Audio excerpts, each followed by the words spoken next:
Annyeonghaseyo Yulobun, gimana kerjaan kalian? Aman-aman aja kan? Buat kalian yang stres karena kerjaan atau stres karena tugas sekolah, jangan khawatir, kalian cuma butuh rehat sejenak, istirahat yang cukup, agar otak kalian bisa berpikir dengan optimal. Sambil kalian istirahat, bisa sambil nonton alur cerita film dari Red Swan.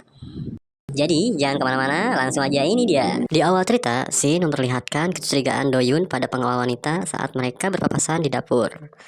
Pada saat itu, tidak sengaja Doyun menjatuhkan botol minuman yang membuat si pengawal wanita refleks menangkap botol minuman yang jatuh. Lalu Doyun pergi menuju kamar.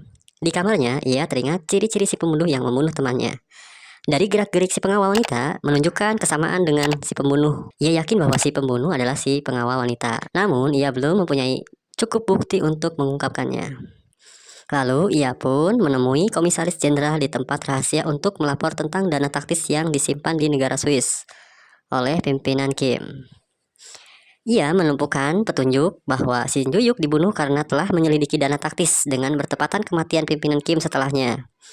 Kemudian, Shin berganti pada Wansu dan Yongguk yang sedang berada di Bank Swiss. Mereka bertujuan mencairkan dana taktis yang diberikan oleh pimpinan Kim pada Direktur Oh Wansu melalui Yayasan No.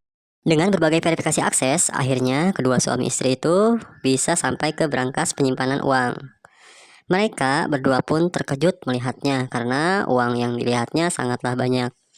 Setelah kembali dari Swiss, ibu mertua mengumpulkan anak-anaknya di rumah. Pembicaraan dilakukan di ruang tamu keluarga.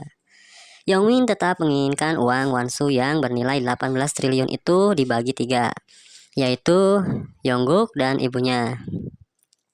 Yongguk mengatakan uang itu milik Wansu sesuai wasiat pimpinan Kim. Ibu mertua memikirkan bagaimana caranya mencuci uang sebanyak itu. Siapapun yang mendapatkannya harus segera dicuci dahulu. Yongmin tetap ingin uang itu dibagi rata 3 bagian dan sikapnya pun sudah melampaui batas. Walaupun sudah diperintah bahwa uang itu terserah Wansu agar bisa digunakan untuk tujuan baik dan tetap ikuti apa kata pimpinan sesuai dalam wasiat. Saat mau bergegas pergi, Yongguk ditarik oleh Yongmin dan kata-katanya sudah keterlaluan. Akhirnya Yongguk membalas dengan memberitahukan bahwa Yongmin bukan anggota keluarga dari Hwain dan tidak berhak mendapatkan jatah dari warisan pimpinan Kim. Dia pun terdiam sejenak, kemudian melontarkan kata-kata cacian pada Yongguk. Dengan santainya Yongguk sambil kembali duduk dan memancing Yongmin dengan membahas ayahnya itu kemungkinan dibunuh oleh seseorang. Lalu terkejutlah Yongmin dengan mendengar kata-kata dari Yongguk. Lalu scene berganti di kediaman pengacarahan. Terlihat pengacarahan sedang membahas mengenai pembunuhan yang dilakukan oleh Yongmin beberapa tahun lalu kepada pimpinan Kim. Buah jatuh tidak akan jauh dari pohonnya. Sikap Yongmin tidak beda dengan pengacarahan.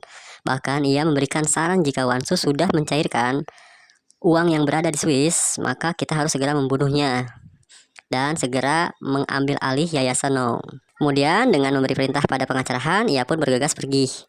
Pengacarahan terdiam melihat kelakuan Yongmin yang tak lain adalah anak kandungnya sendiri. Ia mengingat pada saat pembunuhan pimpinan Kim oleh Yongmin dan ia berusaha menutupi kejadian itu. Sambil meneguk minuman, dari raut wajahnya menggambarkan penyesalan yang mendalam atas apa yang telah dilakukan ia dan atas apa yang dilakukan oleh anaknya. Saat menjemput Yongguk dan Wansu di bandara, Doyun memperhatikan postur tubuh si pengawal wanita dari belakang. Langkah kakinya mengingatkan ia pada kejadian pembunuhan Han Juyuk. Scene berganti pada ibu mertua dan pengacarahan. Mereka merencanakan pencucian uang harus dilakukan oleh kakak Oh Wansu. Dengan itu, Wansu tidak akan bisa berbuat apa-apa jika mengetahui kakaknya yang ikut terlibat pencucian uang. Kita gunakan uang itu untuk membeli saham, lalu cairkan kembali dan gunakan untuk suksesi pemilihan pimpinan Yongguk. Tapi ternyata pengacarahan punya rencana lain. Dengan kakak Wansu, ia mengacuhkan pembicaraan ibu mertua sambil melangkah keluar. Karena kesal, ibu mertua mengumpat bahwa pengacarahan tidak pantas bersikap seperti itu, karena ia hanyalah seorang pelayan.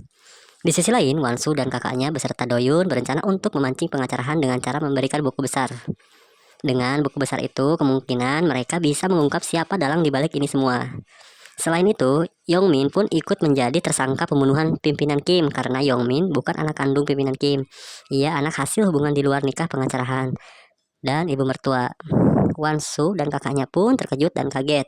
Lalu Doyun menunjukkan bukti dari dokumen yang ia foto sewaktu di rumah pengacarahan. Nama Yongmin tercantum pada perwalian harta pengacarahan yang diambil dari grup Hwain. Bapak dan anak itu mengincar Yayasan No karena Mereka tahu bahwa mereka tidak bisa mewarisinya, tetapi mereka ingin mencurinya dari Wansu dan Yongguk. Kalau begitu, Yongmin lah yang berusaha membunuhku, ujar Wansu.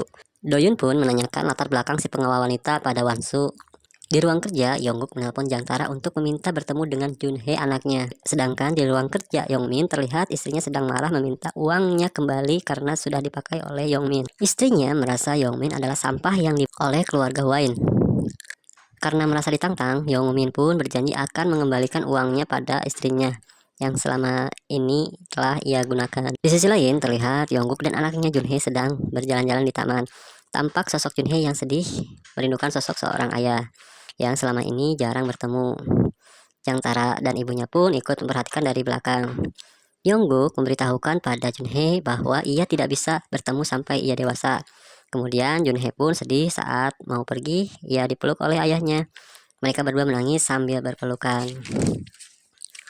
Di sudut rumah, Doyun sengaja menjegat pengawal wanita seolah tanpa sengaja ia menanyakan tujuan apa sehingga pergi malam-malam seperti ini. Si pengawal wanita pun menjawab ia hendak pergi bertemu temannya. Doyun hanya memastikan apa yang akan dilakukan oleh si pengawal wanita pada saat pertemuan kakak Wansu dan pengacarahan di pukul 10 malam ini. Setelah itu, Doyun segera pergi ke tempat tujuan dengan menggunakan sepeda motornya. Ia melihat sekeliling lalu memasang kamera kecil untuk merekam transaksi antara Pak Oh dan pengacarahan.